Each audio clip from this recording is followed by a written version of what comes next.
बजेटको पूर्व सन्ध्यामा प्रधानमन्त्री केपी शर्मा ओलीद्वारा देशवासीको नाममा सम्बोधन, सरकारको आगामी आर्थिक वर्षको नीति तथा कार्यक्रम सार्वजनिक, सबै नागरिकले खोप पाउने उल्लेख। कोरोनाको कारण मुलुकको अर्थतन्त्रमा गम्भीर असर, आर्थिक वृद्धि दर 4.01%मा खुम्चिने। आर्थिक वृद्धि दर खुम्चिए पनि अन्य परिसूचकहरू भने सकारात्मक। र आगामी जेठ 18 गतेबाट 3 देशमा हवाई उडान सुचारू हुने, चार्टर उडानबाट हुने अनियमिततालाई रोक्न सातामा एक उडानको लागि अनुमति दिइने।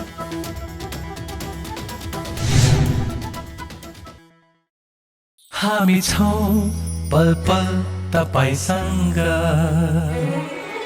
हिमाल पहाड तराईसँग, साथ छ हाम्रो बढ्ने कदमलाई। सलाम छ ती पोरखी हातहरूलाई, जिन्दगी सजाइदिन्छौँ हामी, हर सासको साथी बन्छौँ हामी।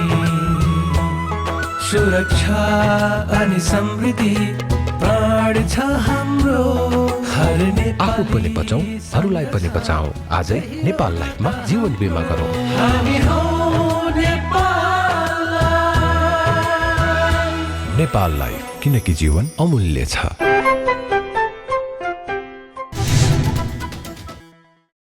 नमस्कार, कारोबार समाचारमा स्वागत छ। अब समाचार विस्तारमा। प्रधानमन्त्री केपी शर्मा ओलीले बजेटको पूर्व सन्ध्यामा देशवासीको नाममा सम्बोधन गर्दै आगामी आर्थिक वर्षको नीति तथा कार्यक्रम सार्वजनिक गर्नुभएको छ। हरेक वर्ष राष्ट्र प्रमुखले संसदको संयुक्त बैठकमा सरकारको आगामी आर्थिक वर्षको नीति तथा कार्यक्रम सार्वजनिक गर्ने प्रचलन रहे पनि यस वर्ष भने प्रतिनिधि सभा विघटन भएकोले राष्ट्रपतिको सट्टा प्रधानमन्त्री ओलीले शुक्रबार देशवासीको नाममा सम्बोधन गर्दै सरकारको आगामी आर्थिक वर्षको नीति तथा कार्यक्रम सार्वजनिक गर्नुभएको हो। 72 बुँदे नीति तथा कार्यक्रम सार्वजनिक गर्दै प्रधानमन्त्री ओलीले राजनीतिक स्थायित्वको निम्ति आम निर्वाचन र यसै वर्ष हुने स्थानीय तहको निर्वाचन महत्त्वपूर्ण हुने बताउनुभयो। उहाँले आगामी वर्ष कृषिको आधुनिकीकरण तथा व्यवसायीकरण, यातायात पूर्वाधारमा सडक, रेल, जल तथा हवाई मार्गको समन्वयात्मक रूपमा विकास, विस्तार र सुदृढीकरण गर्ने, कनेक्टिभिटीमा डिजिटलाइजेसन प्लेटफर्म थप गर्ने, अनलाइन सेवा मार्फत सेवाग्राहीलाई सेवा प्रदायकसँग भौतिक रूपमा गर्नुपर्ने गलफतीबाट जोगाउने, सबै अपुरा परियोजनाहरू सम्पन्न गर्ने लगायतका कार्यलाई प्राथमिकता दिने पनि बताउनुभयो। राजनीतिक स्थायित्वको निम्ति आम निर्वाचन र यसै वर्ष हुने स्थानीय तहको निर्वाचन महत्त्वपूर्ण हुनेछन्। यी निर्वाचनहरू मार्फत हामी हाम्रो संघीय लोकतान्त्रिक गणतन्त्रलाई सुदृढ बनाउनेछौँ। जनतामा अहिले देखा परेको क्षणिक निराशाको अन्त्य गर्नेछौँ। समृद्ध नेपालका लागि हाम्रो प्राथमिकता कृषिको आधुनिकीकरण तथा व्यवसायीकरण गर्ने, यसलाई उद्योग तथा सेवासँग समन्वय गरेर अगाडि बढाउने हुनेछ। पूर्वाधार फराकिलो, गुणस्तरीय, आकर्षक, दिगो तथा नवीन हुनेछ। यातायात पूर्वाधारमा सडक, रेल तथा हवाई राजमार्गको समन्वयात्मक रूपमा विकास, विस्तार र सुदृढीकरण गरिनेछ। कनेक्टिभिटीमा डिजिटलाइजेसन प्लेटफर्म थप गरिनेछ। यसबाट अनलाइन सेवा मार्फत सेवाग्राहीलाई सेवा प्रदायकसँग भौतिक रूपमा गर्नुपर्ने गलफत्तीबाट जोगाइनेछ। डिजिटल नेपाल प्लेटफर्मले शिक्षा र सञ्चार मात्रै होइन, कृषि, उद्योग, सिँचाइ, ऊर्जा, यातायात, पर्यटन, स्वास्थ्य, श्रम, सुरक्षा लगायत नागरिकसँग सम्बन्धित सबै आयामहरूलाई समेट्नेछ। सम्मत भनेको विक्रम सम्मत 2100 सम्मको दीर्घकालीन सोच अनुरूप सबै क्रियाकलापहरू निर्देशित हुनेछन्। अति कम विकसित राष्ट्रबाट विकासशील राष्ट्रमा स्तरोन्नति हुँदा पर्न सक्ने प्रभाव विश्लेषण गरी आवश्यक रणनीति एवं कार्ययोजना तर्जुमा गरी कार्यान्वयन गरिनेछ। दिगो विकास लक्ष्य हासिल गर्ने विषयलाई हमेशा ध्यानमा राखिनेछ। कोभिड महामारीले हाम्रो विकास यात्रालाई अवरुद्ध गर्न नपाओस् भन्ने कुरामा सजगता अपनाइनेछ। विरासतमा प्राप्त सबै अपुरा परियोजनाहरू सम्पन्न गर्ने कार्यलाई प्राथमिकतामा राखिनेछ। पूरा हुन नसक्ने या महत्त्व गुमाएका परियोजनाहरूको पुनरावलोकन गरी आवश्यक निर्णय गरिनेछ। यस्तै प्रधानमन्त्री ओलीले जनशक्तिको विकासको नीतिलाई केन्द्र भागमा राखेर आवश्यक नयाँ जनशक्ति प्राप्त गर्न नयाँ तालिम, प्रशिक्षण, छात्रवृत्ति र प्रोत्साहन प्रदान गर्ने पनि बताउनुभयो। सार्वजनिक निजी साझेदारी तथा सरकारी लगानी ठूला जलाशययुक्त विद्युत उत्पादनमा केन्द्रित गर्ने, विद्युतमा आधारित यातायात प्रणालीको विस्तार र विद्युतीय सवारी साधनको प्रयोगलाई प्रोत्साहन गर्ने तथा बचत हुने विद्युत छिमेकी मुलुकहरूमा निर्यातको व्यवस्था गरिने र भारतका आन्तरिक जलमार्गका साहिबगञ्ज, कालुघाट र वाराणसी बन्दरगाहको उपयोग गरी आन्तरिक जलमार्ग मार्फत अन्तर्राष्ट्रिय व्यापार विस्तार गर्ने समेत उहाँले उल्लेख गर्नुभयो।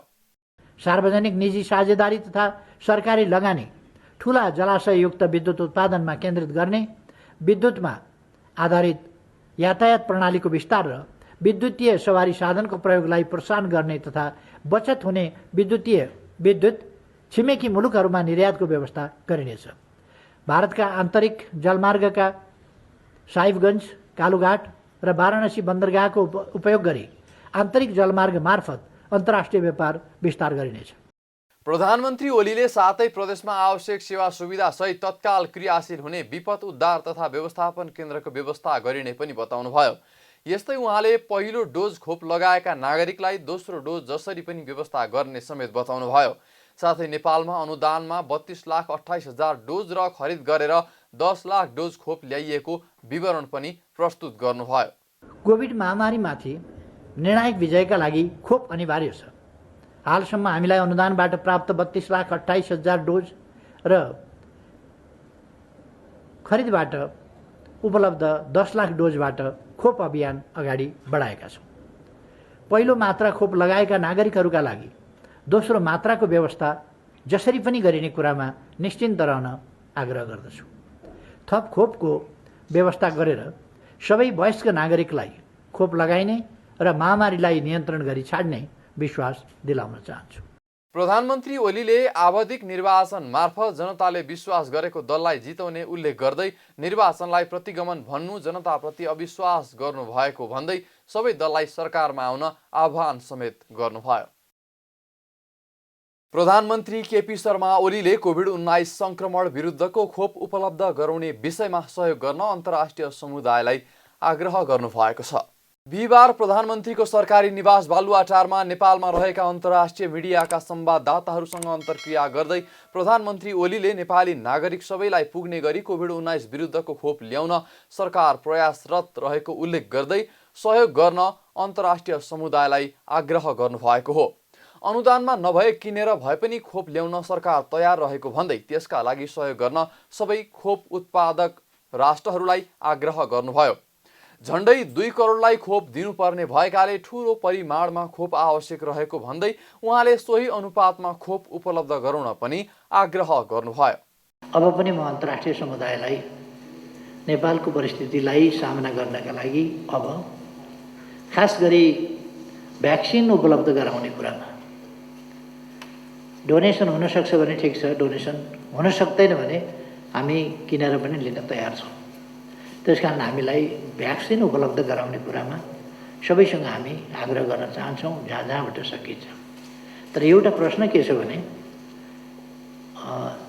अलिकति 2-4 लाख 5 लाख 10 लाख गरेर लिन अप्ठ्यारो हुन्छ, किनभने डबल डोज लगाउनु पर्ने हुन्छ र एउटा मान्छेलाई एउटाको डबल डोज र फेरि अर्को एउटालाई एउटाको सिङ्गल डोज, अर्कालाई फेरि त्यसैलाई अर्काको डबल डोज गर्न मिल्दैन।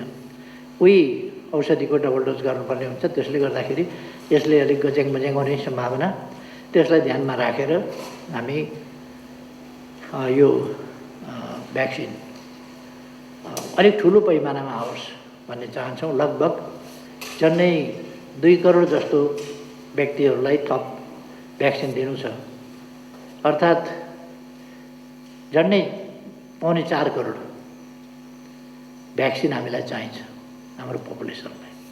त्यस कारण अलिक ठुलो मात्रामा हामीलाई भ्याक्सिन उपलब्ध गराउनका निम्ति म सबै मित्रहरूसँग पनि आग्रह गर्न चाहन्छु। प्रधानमन्त्री ओलीले महाकाली पूर्वको जमिन नेपालको जमिन भएकाले सो जमिन फिर्ता ल्याउने बारे भारतसँग गम्भीरताका साथ कुराकानी भइरहेको समेत दावी गर्नुभएको छ। उहाँले महाकाली नदी पूर्वको जमिन नेपालको भएको र सो जमिनलाई राजनीतिक र प्रशासनिक नक्सामा सामेल गरी संविधानको अनुसूचीमा पनि राखिसकेको उल्लेख गर्दै ती भूभाग फिर्ता ल्याउनका लागि भारतसँग वार्ता भइरहेको बताउनुभयो। वर्षौंदेखि नेपालको भूमि भारतले प्रयोग गर्दै आएकाले फिर्ता ल्याउनका लागि समय लाग्ने समेत उहाँले बताउनुभयो। महाकाली भन्दा पूर्वको र त्यस ठाउँमा महाकाली भन्दा उत्तरपट्टिको उत्तर पूर्वको भनौँ महाकाली पूर्वको जमिन नेपालको जमिन हो र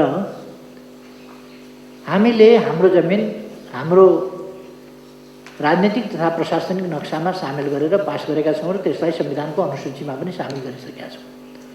यस सम्बन्धमा भारतसँग हामी गम्भीरताका साथ कुराकानी गरिरहेका छौँ। तर यथार्थ के हो भने विगत 58 वर्षदेखि लिम्पियाधुरा, लिपुलेख र कालापानी क्षेत्र भारतको नियन्त्रणमा रहेको छ र हामीले संवादको माध्यमबाट त्यस क्षेत्रलाई फिर्ता ल्याउनु छ।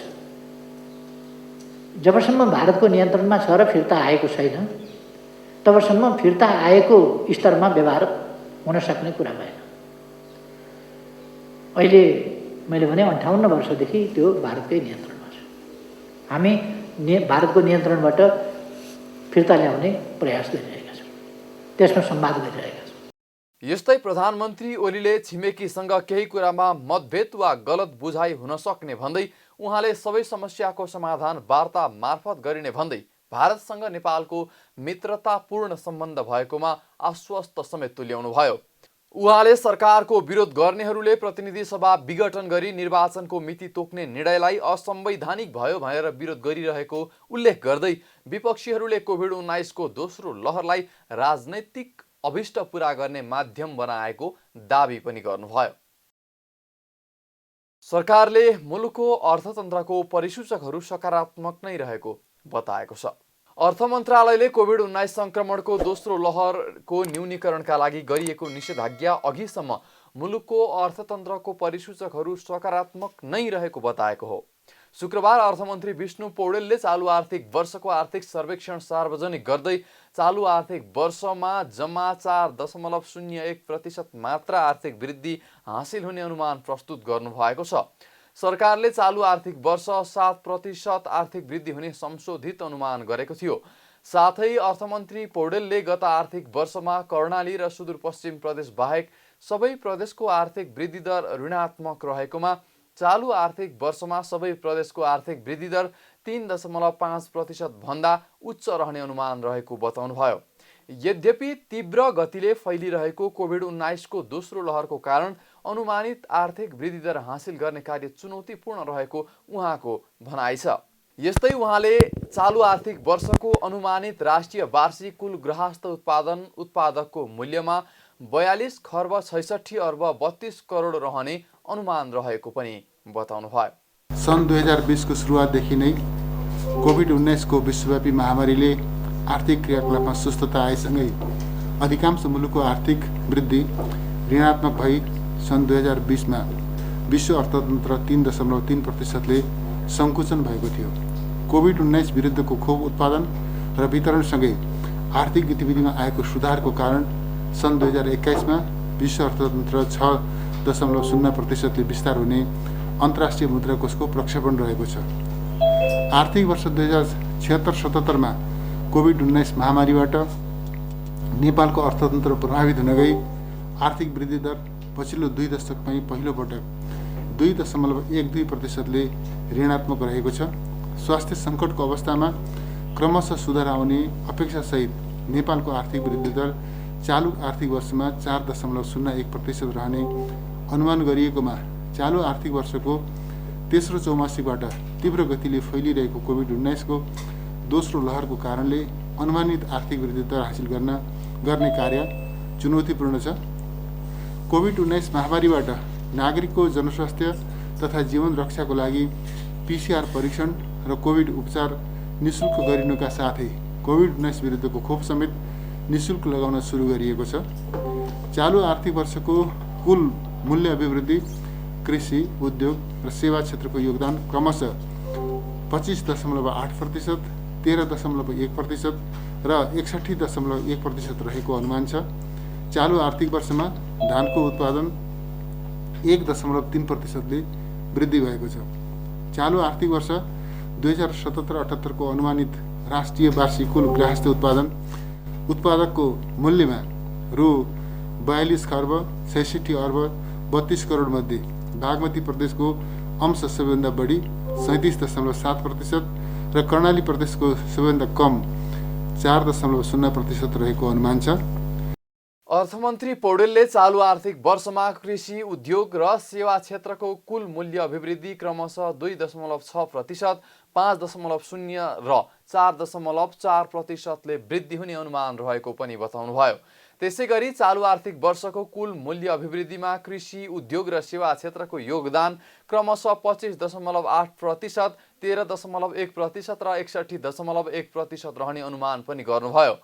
उहाँले गत आर्थिक वर्षमा कुल लगानी 30.4%ले सङ्कुचन भएकोमा चालु आर्थिक वर्षमा 18.1%ले वृद्धि भई 13 खर्ब 12 अर्ब 71 करोड पुग्ने अनुमान रहेको बताउनुभयो। यस्तै कुल गृहस्थ उत्पादनसँग बचतको अनुपात 6.6 पुग्ने अनुमान रहेको पनि बताउनुभयो। साथै चालु आर्थिक वर्षको फागुनसम्ममा औसत मुद्रास्फीति दर 6.5% रहेको पनि उहाँले बताउनुभयो। चालु आर्थिक वर्षको कुल मूल्य अभिवृद्धि कृषि, उद्योग र सेवा क्षेत्रको योगदान क्रमशः 25.8%, 13.1% र 61.1% रहेको अनुमान छ। आर्थिक वर्ष 2076-77 कुल लगानी 30.4%ले सङ्कुचन भएकोमा आर्थिक वर्ष 2077-78 18.1%ले वृद्धि भई रु 13 खर्ब 12 अर्ब 71 करोड पुग्ने अनुमान छ। कुल गृहस्थ उत्पादनसँग बचतको अनुपात 6.6% पुग्ने अनुमान छ। आर्थिक वर्ष 2077-78 को फागुनसम्म औसत उपभोक्ता मुद्रास्फीति 3.5% रहेको छ। अघिल्लो वर्षको सोही अवधिमा यस्तो मुद्रास्फीति 6.5% रहेको थियो। अर्थमन्त्री पौडेलले चालु आर्थिक वर्ष कुल लगानी 18.1%ले बढेर 13 खर्ब 12 अर्ब 51 करोड पुगेको तथा कुल गृहस्थ उत्पादन गत वर्षको तुलनामा 7.4-5%ले बढेर 1486 अमेरिकी डलर पुग्ने अनुमान रहेको बताउनुभयो। अर्थ सचिव शिशिर ढुङ्गानाले 5%मा आर्थिक वृद्धि हासिल हुने पूर्व अनुमान गरे पनि पछिल्लो समय कोभिडको दोस्रो लहरका कारण केही चुनौती थपिएको बताउनुभयो। तर पुरानो अवस्थामा अर्थतन्त्रमा सङ्कुचन हुन सक्ने अवस्था भने नरहेको उहाँले बताउनुभयो। आर्थिक वृद्धिको सूचक बाहेक अन्य सबै सूचकहरू सकारात्मक नै रहेको उल्लेख गर्दै उहाँले अर्थतन्त्रका परिसूचकहरू कम्फर्टेबल जोनमा रहेको समेत स्पष्ट पार्नुभयो। बजेटको मध्यावधि समीक्षा गर्दा पनि भनेको थिएँ औसतमा आर्थिक वृद्धि हासिल हुन सक्छ भनेर भनेको थिएँ। त्यो भनेको करिब 5%को आटारीमा आउन सक्छौँ भन्ने हाम्रो पूर्वानुमान थियो। त्यो पूर्वानुमानकै सेरोफेरोमा हामी चाहिँ 4%को आर्थिक वृद्धि हासिल गर्न सक्ने अवस्थामा थियौँ। तर पछिल्लोचोटि कोभिड दोस्रो यो चाहिँ लहरका कारणले गर्दा केही चापहरू छ, केही समस्याहरू छन्, केही चुनौतीहरू थपिएका छन्। तर हामी अझै पनि के भनिरहेका छैनौँ भने हामी फेरि पुरानो अवस्थामा सङ्कुचन हुन सक्ने अवस्थामा हाम्रो अर्थतन्त्र छ भन्ने अवस्था छैन। हामी केही हदसम्म सकारात्मक अवस्थामा जान सक्छौँ। त्योभन्दा बाहेकका अरू परिसूचकहरू हेर्ने हो भने हाम्रा परिसूचकहरू सबल छन्। हाम्रा शोधनान्तर स्थिति, हाम्रो विदेशी विनिमयको सञ्चित सबल छ। हाम्रो मुद्रास्फीति नियन्त्रित अवस्थामा छ। हाम्रा व्यापार र आयात निर्यातका परिसूचक र त्यसका अनुपातहरू सकारात्मक छन्। त्यस्तै गरी हाम्रा राजस्व सङ्कलनको वैशाखसम्मलाई हेर्दा राजस्व सङ्कलनका स्थिति सकारात्मक छ। खर्च पनि गत वर्षको तुलनामा के भएको छ भने एक्सपेक्टेड भएको छ। त्यसैले गर्दाखेरि अर्थतन्त्रका समष्टिगत सूचकहरू एउटा के मात्रै हो भने जीडीपीको ग्रोथ रेट 7% राख्दाखेरि त्यो बाटो चाहिँ अलिकति हामी पछाडि छौँ। तर अरू सूचकहरू हामी चाहिँ कम्फर्टेबल जोनमा छौँ। हामीले राखेकै लक्ष्यहरूको हाराहारी नै छ। आज सार्वजनिक भएको आर्थिक सर्वेक्षण अनुसार चालु आर्थिक वर्षमा सङ्घ, प्रदेश र स्थानीय तहको एकीकृत खर्च 11 खर्ब 91 अर्ब 6 करोड रहेको छ। एकीकृत खर्च मध्ये चालु खर्च 56%, पुँजीगत खर्च 34.1% र वित्तीय व्यवस्था 9.9% रहेको छ। चालु आर्थिक वर्षमा सङ्घीय सरकारको बजेट घाटा कुल गृहस्थ उत्पादनको 8.1 रहेको छ। चालु आर्थिक वर्षको फागुनसम्म सङ्घीय सरकारको बजेट घाटा गत आर्थिक वर्षको सोही अवधिको तुलनामा 65.5%ले सुधार भई 29 अर्ब 16 करोड रहेको छ। सरकारले संस्थानहरूमा 5 खर्ब 19 अर्ब 55 करोड रुपैयाँ लगानी गर्दा जम्मा 14 अर्ब 9 करोड रुपैयाँ लाभांश पाएको छ। सरकारले आर्थिक वर्ष 2076-77मा सार्वजनिक संस्थानहरूबाट जम्मा 14 अर्ब 9 करोड 94 लाख रुपैयाँ लाभांश पाएको हो। यो लाभांश रकम अघिल्लो वर्षको तुलनामा 48.8% बढी हो। सार्वजनिक संस्थानमा सरकारको 2 खर्ब 88 अर्ब 65 करोड 85 लाख रुपैयाँ सेयर लगानी तथा 2 खर्ब 30 अर्ब 89 करोड 51 लाख रुपैयाँ ऋण लगानी छ। आर्थिक वर्ष 2076-77मा सरकारको कुल लगानी गत वर्षको तुलनामा 11.82%ले बढेको छ। विद्युत उत्पादन र प्रसारण लाइन निर्माण, विमानस्थल निर्माण, खानेपानी र वित्तीय क्षेत्रका केही संस्थानमा थप लगानी गरिएकोले कुल लगानी बढेको हो। सरकारले लगानी गरेका 44 मध्ये 38 संस्थान सञ्चालनमा छन्। सञ्चालनमा रहेका मध्ये 24 संस्थान नाफामा रहेका छन् भने 2वटाको कारोबार शून्य छ। 18वटा संस्थान घाटामा छन्। 24वटा संस्थानले 75 अर्ब 51 करोड 19 लाख रुपैयाँ खुद नाफा कमाएका छन्। यो नाफा अघिल्लो आर्थिक वर्षको तुलनामा 29.53% बढी हो। काठमाडौँ उपत्यकामा शुक्रबारबाट थप गरिएको निषेधाज्ञामा कडाई गरिएको छ। कोभिड-19 संक्रमणको चेन ब्रेक गर्न भन्दै थप एक साताको लागि तोकिएको निषेधाज्ञालाई प्रभावकारी बनाउनको लागि बिहानैदेखि नेपाल प्रहरी र ट्राफिक प्रहरीहरू खटिएका छन्। बिहानैदेखि काठमाडौँमा परेको झरीको बावजुद प्रहरीहरू पानीमा रुच्दै अत्यावश्यक बाहेक अरू सवारी र व्यक्तिलाई समेत होल्डिङ सेन्टरमा राखिरहेका छन्। उपत्यकाका 3 जिल्लाका जिल्ला प्रशासन प्रमुखहरूको बैठकले आजबाट एक हप्ताका लागि खाद्यान्न तथा किराना पसल र डिपार्टमेन्ट स्टोर समेत खोल्न नपाउने नियम लागू गरेका छन्। त्यसबाहेक अत्यावश्यक बाहेक हिँडुल गर्न, मर्निङ वाक र इभिनिङ वाक समेत गर्न रोक लगाइएको छ। निषेधाज्ञा सम्बन्धी नियम उल्लङ्घन गरेमा पैदल यात्रीदेखि व्यापारीसम्मलाई आर्थिक जरिवानासम्म गराउने नीति लिएको छ। सवारी साधनलाई समेत आर्थिक जरिवाना गरी होल्डिङ सेन्टरमा दिनभर राखिनेछ। सङ्कट व्यवस्थापन विज्ञले कोरोना महामारीले निम्ति आएको सङ्कट व्यवस्थापन गर्न सरकार असफल भएको बताएका छन्। कोरोना महामारी रोक्न बहुपक्षीय र बहुसरोकारवाला व्यवस्थापन रणनीति अपनाउन नसक्दा कोरोना संक्रमणको जोखिम बढेको समेत बताएका छन्। सङ्कट व्यवस्थापन विज्ञ डाक्टर राम थपलियाले सङ्कट व्यवस्थापनको लागि राजनैतिक नेतृत्वमा एक दलको एक व्यक्ति हाबी हुँदा सङ्कट गहिरिँदै गएको बताउनुहुन्छ। यो सङ्कट समाधान प्रभावकारी ढङ्गले हुन नसक्दा जनमानस र आर्थिक क्षेत्रमा नकारात्मक असर पर्न थालेको समेत उहाँ बताउनुहुन्छ। प्रस्तुत छ डाक्टर थपलियासँग गरिएको छोटो कुराकानी। यो सङ्कटको सबभन्दा महत्त्वपूर्ण पक्ष भने चाहिँ यो जोखिमको सञ्चार रणनीति चाहिँ राज्यबाट ल्याउनु पर्ने थियो। जुन जोखिमको सञ्चारले हामीहरूलाई मात्रै नभएर यो हाम्रो र कूटनैतिक दृष्टिकोणले अन्य मुलुकहरूसँग पनि हामी एउटै पानामा आएर सबै पक्ष देशको सबै पक्षहरूलाई समेटेर जसरी समाधान गर्नुपर्ने सङ्कट हो त्यो नभइकन केवल सुरुमै यसलाई हामीले खालि यो सङ्कट पनि एउटा सामान्य स्वास्थ्य सङ्कट हो, यसमा समाधान मसलले पनि काम गर्छ भनेर सुरक्षा निकायहरूको बढी भर पर्ने र सुरक्षा निकायहरूको दुरुपयोग जस्ता गर्ने कामहरू पनि भए। त्यसैले यो सङ्कट चाहिँ नितान्त राजनैतिक दृष्टिकोणले मात्रै नभइकन सबै दृष्टिकोणले समेटेर एउटा बहुआयामी क्षेत्रलाई पनि अँगालेर समाधान गर्नुपर्ने थियो। त्यो हुन सकेन। त्यो चाहिँ समाधान गर्ने प्रक्रियाहरू फरक छ। जहाँसम्म सङ्कटको फरक के छ भन्ने कुरा गर्नुभयो, यो सङ्कट चाहिँ हाम्रो जतिखेर सुरु भयो त्यतिखेर यसको सबै कुराहरू यसलाई सम्बोधन गर्ने, यसका उपचार गर्ने हामीसँग कुनै पनि प्रविधि केही थिएन, विश्वमै थिएन।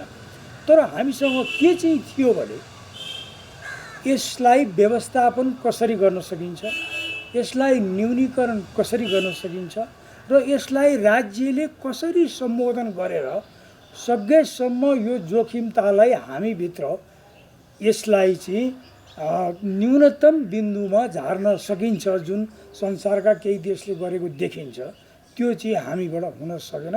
त्यसैले यो अज्ञानता, अव्यवहारिक र नितान्त नेतृत्वको एक किसिमको फेलियर भएको सङ्कट हो। सरकारले जेठ 18 गतेबाट चीन, कतार र टर्कीमा हवाई उडान सुचारू गर्ने भएको छ। संस्कृति, पर्यटन तथा नागरिक उड्डयन मन्त्री भानुभक्त ढकालले मन्त्री परिषदको बैठकले चीन, कतार र टर्कीका लागि हप्तामा 1 दिन हवाई उडान सञ्चालन गर्न दिने निर्णय गरेको जानकारी दिनुभयो। मन्त्री ढकालले अत्यावश्यक भएका यात्रुको समस्या समाधानका लागि उडान सुरु गर्ने निर्णय भएको जानकारी गराउनुभयो। साथै उडान नभएको समयमा हुन सक्ने विभिन्न किसिमका अनियमिततालाई रोक्नका लागि पनि सातामा 1 उडानको अनुमति दिने निर्णय भएको उहाँले बताउनुभयो।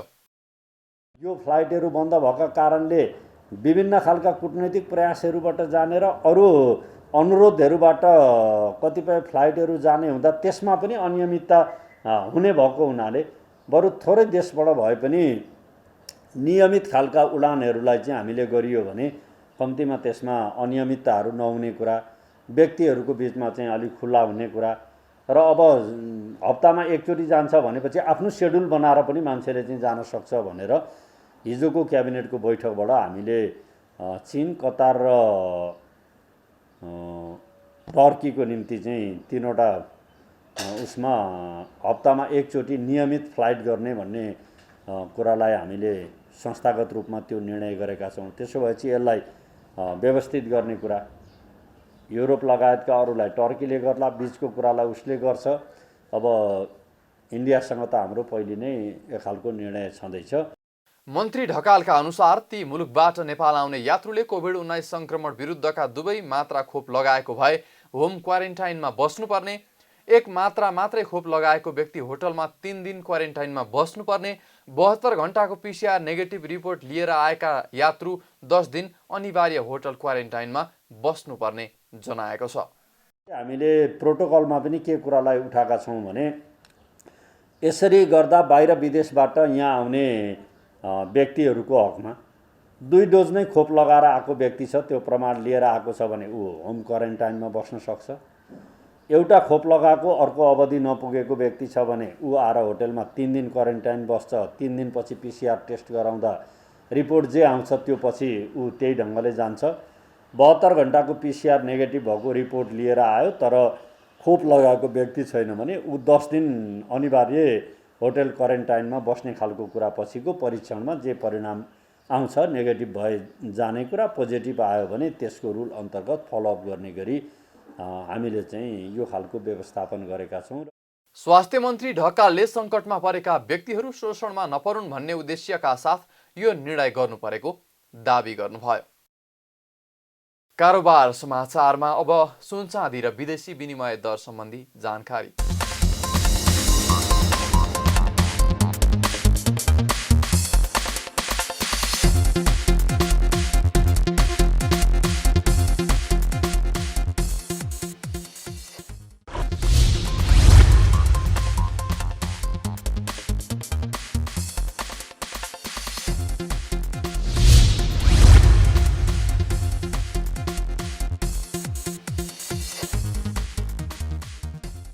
बिदा हुनु अघि अहिलेसम्मका प्रमुख समाचार फेरि एकपटक।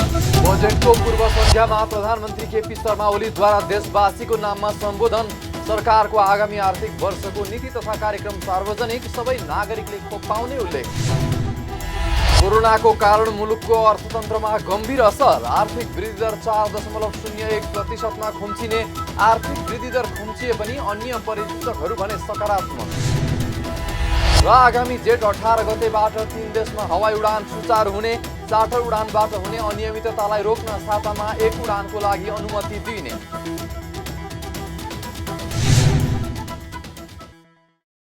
कारोबार समाचार सकियो, हामीलाई बिदा दिनुहोस्।